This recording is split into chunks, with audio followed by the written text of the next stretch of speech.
All right, members, thank you. We are now back to kind of one of the reasons why we are together as a committee, which is policy, and having a policy bill. And so what we have, we were able to post the DE amendment. We're using the core bill, which is the bill from the department, 1733. But what we're going to talk about today is the amendment, which is the DE amendment. So I'm going to just move House File 1733 to get the bill before us. But what we're going to hear is what's included in the DE2 amendment, and then we will allow you the opportunity, anyone the opportunity to bring forth amendments, so that Thursday we'll actually have the bill before us and any amendments from committee members. So if that is clear enough for everyone, I will ask Mr. Sullivan to walk us through the DE2 amendment. So everyone has that in their packet. So, Mr. Sullivan. Madam Chair and members, I'll do a walkthrough of the DE2. Mr. Cheseth with the Department of Agriculture presented the provisions in House File 1733 as introduced to the committee on February 28th. So I won't go into detail on the sections that are the same, but we'll spend most of my time here flagging the changes or the differences from the bill as introduced. So starting on page 1, members will notice that the provisions pertaining to the Agricultural Fertilizer Research and Education Council are not in the DE. So the first section pertains to the storage of balled and burlapped nursery stock. Section 2, the House File 1733 as introduced also proposed to change the existing statutory definition of industrial hemp, including the language that you'll see on lines 1.16, 1.17, and 1.18. But this language is a bit different and is actually the same as in Representative Vang's House File 1660, and the difference is on line 1.15. You'll note that there's no change to that line, so it retains the current restriction legalizing industrial hemp, that is the species cannabis sativa L. The House File 1733 as introduced would have expanded the definition of industrial hemp to include any species of the genus cannabis. So that's a difference of note on the bottom of page 1. Moving on to page 2, we begin a series of sections that are exactly the same as in House File 1733, pertaining to expedited rulemaking authority for industrial hemp, the definition of drug for purposes of commercial feed law, and then a series of sections beginning with section 5 on the bottom of page 2, creating a new custom exempt food handler license. And those continue for several pages of the DE all the way through the top of page 9. And then the next section, section 11, is also from the bill as introduced, and it pertains to shelf life standards for eggs. Section 12, it was not in the bill as introduced. Members will recognize this, though, as Representative Lippard's House File 1267, which extends the existing Minnesota Organic Advisory Task Force for an additional 5 years. That continues to the top of page 11, where Section 13 was in the bill as introduced, milk storage requirements for dairy farms. Section 14 was in the bill as introduced, milk labeling standards modified. Section 15 on the bottom of page 11 was in the bill as introduced, as were Section 16 on page 12. And then the beginning of the advanced biofuel. Members heard proposed changes to the bioeconomy incentive programs today, advanced biofuel, renewable chemical, and biomass thermal. But the language that begins on page 12, section 17, these are all the changes that were proposed by the department in House File 1733. So those continue through pages 13, 14, 15, 16, and 17. The next section, section 28, begins a series of sections that modify loan programs administered by the Rural Finance Authority. Section 28 was in the bill as introduced and would expand the livestock expansion loan program to allow loans for the purchase of livestock farms. Section 29 on the top of page 18 was in the bill as introduced, and it modifies the education requirements for farmers who are participating in the Rural Finance Authority's Beginning Farmer Loan Program. And then on the bottom of page 18, section 30 makes comparable changes to another program administered or certified by the Rural Finance Authority, and that's the Beginning Farmer Income Tax Credit programs. You see on the bottom of page 19, comparable changes to provide additional flexibility for certifying beginning farmers who satisfy education requirements and are eligible for the tax credit. And then by extension, the existing farmers who sell or rent land to that farmer would be eligible as well. Then, let's see, that continues on top of page 20, tax credit. See the effective date that's applicable to the tax change on line 20.22 to 20.23. The next sections that have to do with the disaster recovery loan program, that's sections 31 and 32 were in the bill as introduced. Section 33 is a bit different. This is sections 33 and 34 are language that members will recognize from Representative Anderson's House File 270, changing the methane digester loan program administered by the Rural Finance Authority. In House File 1733, as introduced, the department also proposed to change this program to allow a borrower to receive more than one methane digester loan program. Representative Anderson's bill goes a bit further in that it allows that loan the second loan to be used for improvement of an existing system. I guess it would allow a first loan for that purpose as well, but it allows the loans to be used to improve an existing digester, not just to construct a new one as under current law. And then section 34 says that a borrower may receive more than one loan, but only if the first loan has been repaid in full. Then the sections 35 and 36 are from the bill as introduced and expand the loan amount for existing RFA loan programs. Section 37 on page 23 was not in the bill as introduced. This is Representative Schomaker's House File 820, specifying that basins used to hold wastewater from livestock truck washing facilities are not open-air swine basins, prohibited open-air swine basins. And then the repealers are the same. These are two existing definitions under the bioeconomy programs that would be replaced essentially by the general term biomass in the bill.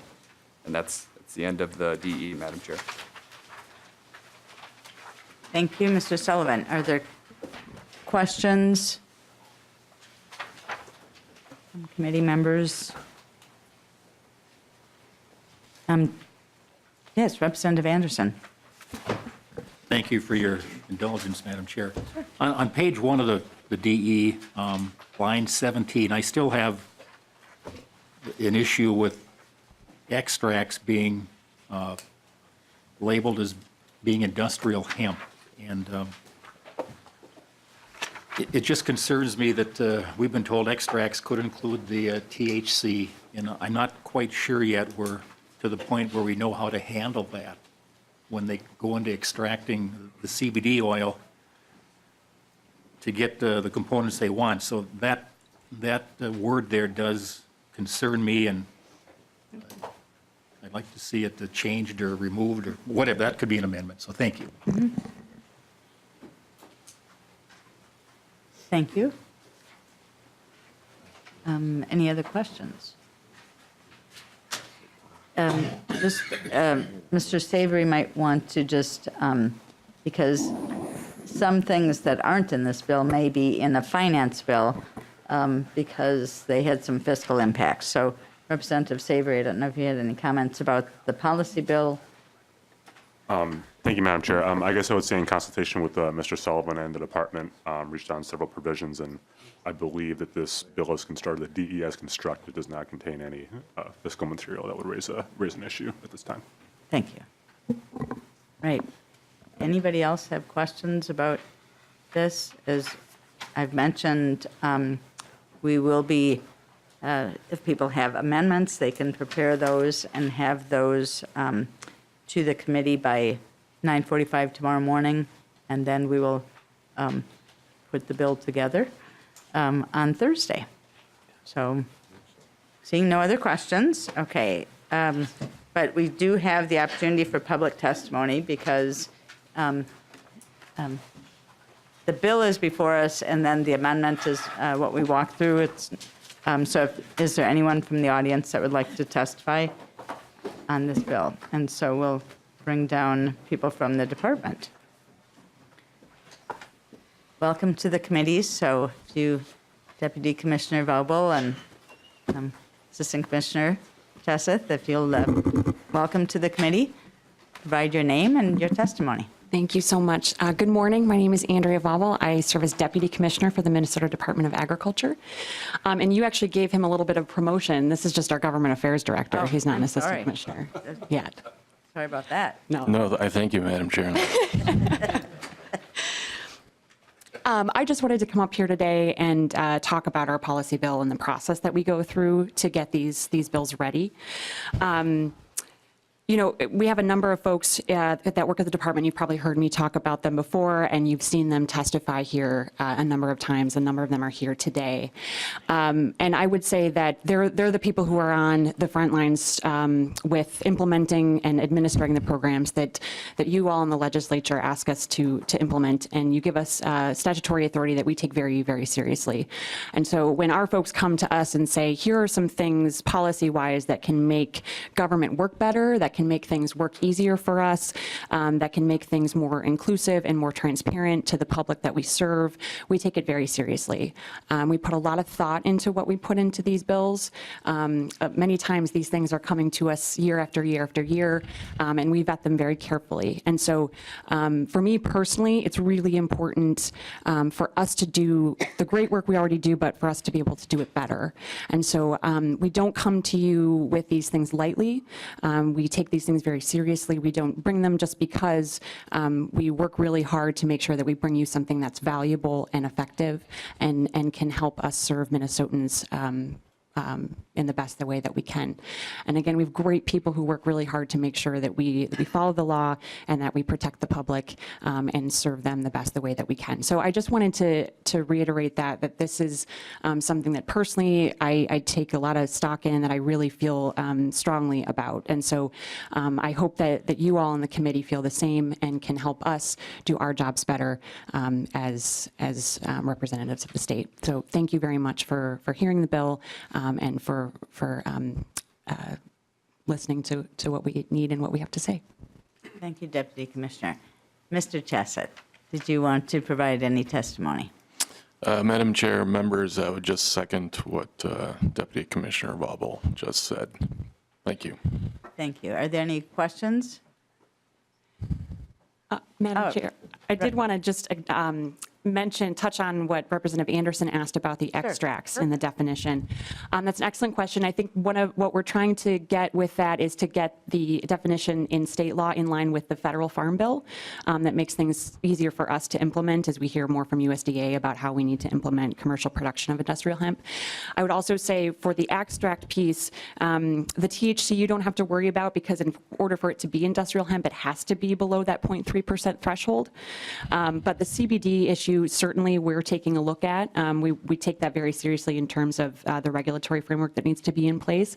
And so we're working with a number of other agencies to make sure that there's something in place to protect consumers, to make sure that they're consuming things that are safe and made under sanitary conditions. So certainly we're looking at that, but I think it's a valid concern, but it helps us be in line with the federal farm bill to implement the program easier.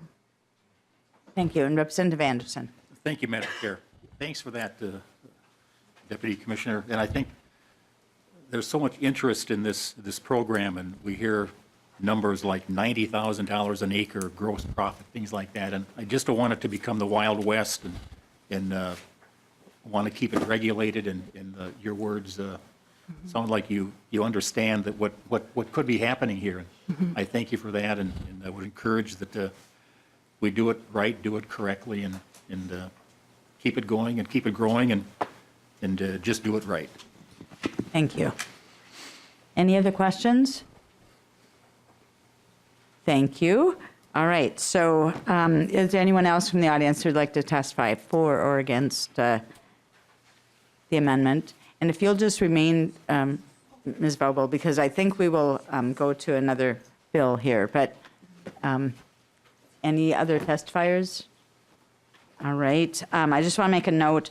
AFRIC was one of the things that we could have included here, but there's a fiscal note, I believe, to that. So that's for possible inclusion in the finance bill. So I think we were trying to be very deliberate in what we were including here and what we were including there. So, all right. I see no other comments or questions. So with that, I'm going to lay over House File 1733. And just a reminder, tomorrow morning, Ms. Conley will be accepting all of the amendments before 9:45. So thank you.